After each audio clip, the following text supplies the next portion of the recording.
যে পারলে রাজনীতিতে আসেন, পারলে দল করে দেখান, এটা হইল? দলের ভেতরেই আমরা এই বাজে চর্চাটা দেখেছি। সো এখন আমাদেরকে শুধরে নেয়ার সময় এসেছে। এটা এই সুন্দর সময়, নতুন প্রভাতের বাংলাদেশ, নতুন ভোরের বাংলাদেশ, এই সময় আমরা কাদা ছোড়াছুড়ি যেন না করি। আমাদের শপথ নেয়ার সময় এসেছে। প্রতিটি দল, নিবন্ধিত 48টি, সবগুলো দলের এখন শপথ দাবাজি করব না, টেন্ডারবাজি করব না, দখলবাজি করব না।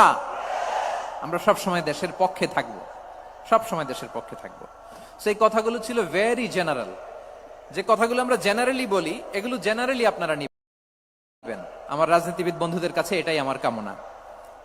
আর এই জাতীয় বার্তা যখন আমরা দেই, তখন যদি আপনি বলেন যে পারলে রাজনীতিতে আসেন, পারলে দল করে দেখান, এটা হইল? আমি কি এরকম কোনো কথা বলেছি? না।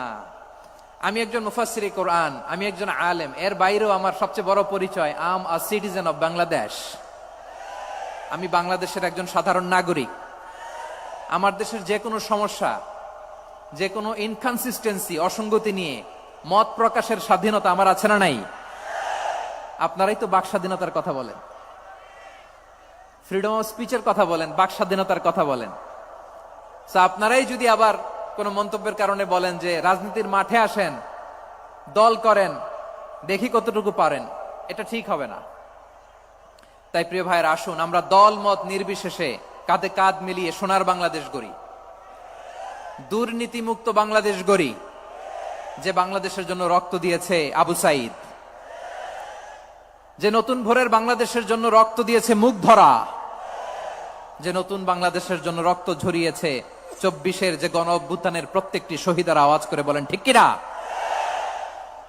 আল্লাহ তাআলা আমার দেশকে তুমি নিরাপদ করো, শান্তিময় করো।